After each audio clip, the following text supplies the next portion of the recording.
Hi YouTube, welcome back to my channel. I'm Caleb. I use he, they pronouns, and on this channel I don't normally talk about religion or spirituality or anything like that. I talk about a lot of trans things and books basically. So this is kind of off-brand, but I don't know, ever since watching this video, actually, let's just cut to the video real quick, or one part of the video. I will link the full thing in my description below. So yeah.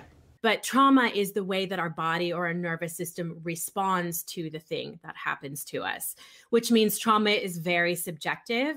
What is traumatic for you may or may not be for me. You and I could be walking down the road and witness a car accident, and how you respond and what goes on in your body is different than what goes on in my body. Neither is more right or more wrong. It just is. And then how we respond out of that is very different. So I think that's really important to know about trauma. And then when we add the religious trauma piece on it, religion is kind of just an adjective that's describing the type of trauma, like we would say sexual trauma or developmental trauma, like when you're a child, child abuse and those sorts of things. And so when we put the religious word on there, we're helping to give context around what is the thing was happening that's causing our body to be this way. And so then again, it's very subjective. You and a sibling could have grown up in the same home, the same church, heard the same messages, and how you received that, how your body internalized that is different than how your sibling did. So that's an important piece to know, and is also important in a way to validate that religious trauma is trauma, because it's the same way that any other trauma function. All right, so this video is just so interesting to me. Like, the concept of religious trauma is something that I haven't really been exposed to, and I'm interested if y'all have heard of this, and is this something that's commonly spoken of for y'all, and if so, comment that below.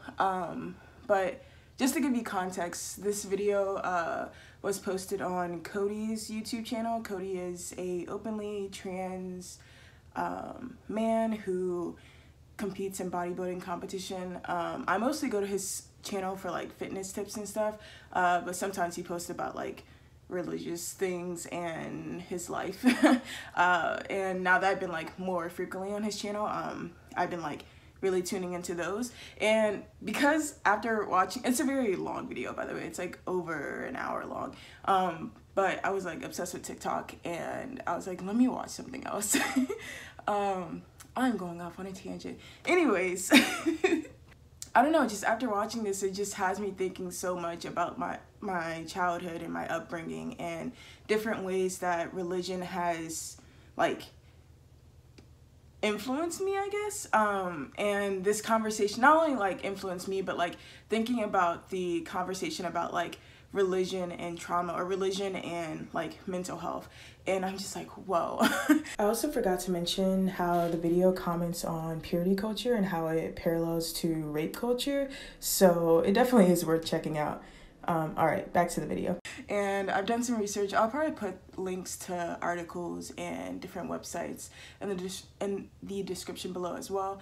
But let's rewind. To talk about my religious upbringing, I was raised very Christian. I would tell people all the time that I was in the church every day of the week except Thursday.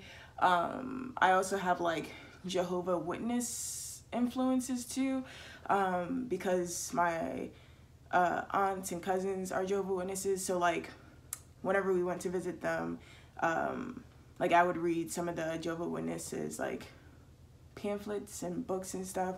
I remember early on helping them, what is it called? Whenever the witnesses knock on your door, my cousins and I did that. So yeah, what else?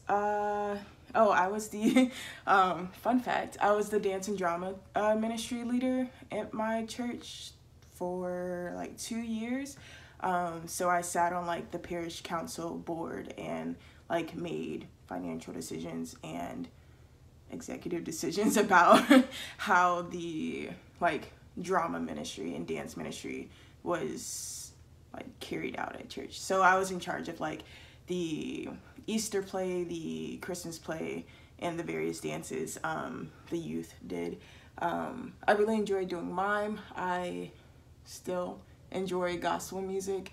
As far as my current like identity now with Christianity and spirituality, I don't know. I don't know if I would label myself as Christian, and if I did, I think I would be a very bad example of what a good Christian looks like.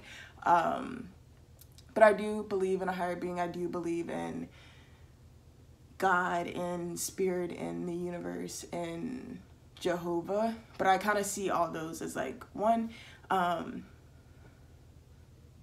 believe in energies and crystals and like centering your chakras. But that's besides the point. My second question was like, what led me to like leave the church, or what led me to start questioning the church. And I guess just like this space of curiosity. I feel like whenever I went to college, I had more room to like explore and grow and like all those like cliche things that like students can do while they're in college. And from that, I ended up being a part of the Methodist community on campus. And the Methodists, at least on our campus, they were very LGBTQ affirming and what we considered radical, but like not really. They were progressive, I guess, but it was like progressive in comparison to the other Christian orgs that were on campus. But yeah, I think being a part of the Methodist group was like a very pivotal moment in my life. But a very just really good time, because like my first pastor, he was the first pastor that I ever heard like say from the pulpit that like God loves you as you are, as a queer person, as a trans person, as a insert other identity person. And that was just like, whoa, for me, like God can love me, like and it was the first time I ever heard a pastor like mention how Christianity may not be the only way. Like it would be arrogant and I think he said pompous of Christians to believe that like the only way into heaven is through this one very small way of like thinking. And I was like, whoa, like this is so like nothing I ever heard of. Like the idea of a pastor saying like that there's other ways to like embrace God, and that there's other ways to like, I don't know, seek out the kingdom of heaven and all that. But I'm going off on a tangent. Going back to the video, I was just like so like, hold on, I have notes actually. Oh, it made me reflect on my earliest memories of like heaven and hell, and my earliest memories of like God in general, and like my earliest memories, how many times am I gonna say that? My earliest memories though, Lord, are of God being this like God playing a game, like a board game, like Candyland or something, and us just being little pawns that he was like moving around. And like unfortunately some people would end up in like the chocolate like river. You know, now I'm thinking about that, a chocolate river would be great, but some people would end up in a chocolate river where other people would make it to the finish line and like win the game, you know. That's how I thought, like in my 5, 6, 7-year-old mind, that like God worked. So there was a part where Cody was like, you taught me these things and I'm still dealing with, or I don't know whether it was Cody or Laura, but they were like, you taught me these things and I'm still dealing with that, and I'm still living with the effects of that belief. And I just think that that's so true. Like whether I'm like debating what I'm gonna do with my life for that day, or whether I'm like just making a simple decision like, I don't know, like dating a person, I'm still like influenced by like childhood beliefs. And I'm like, how are these things still things that like matter to me whenever I know this is just something that like was taught to me, and yet I still like subconsciously make not only a decision, many decisions based off of like whether or not God thinks it's okay, or whether or not the Bible like validates me, you know? But I do find a like relief and peace in the fact that because there's one part of the video where like I think Laura was talking about like not knowing any better at the time, and that just reminded me of a quote that like humbles me, or like I don't know, like a quote that's really comforting to me is the one that's like don't punish your past self because your past self was like doing what they thought was best like at the time, you know, like you're always trying to do things in your best interest with like all the information you have at the time. So a lot of times, like even thinking back to my decision to stay in El Paso with my dad, like I thought that would be a great decision, obviously, and I thought that it would be a time for me to like focus on my mental health and a time for me to like not be stressed. And yet I would never have expected me to be in a position where I was like kicked out of the house. Like that was just like not something, like even if the person didn't like me, I thought that like no person in my life would be that awful. And yet lastly, I feel like this video is very much everywhere, but lastly they were talking about how I think Laura had mentioned that she had came out of an abusive relationship, and she was reflecting on how a lot of things that her partner did like mimic the things that like God did to her, and like realizing that she's like, oh my gosh, this is like trauma.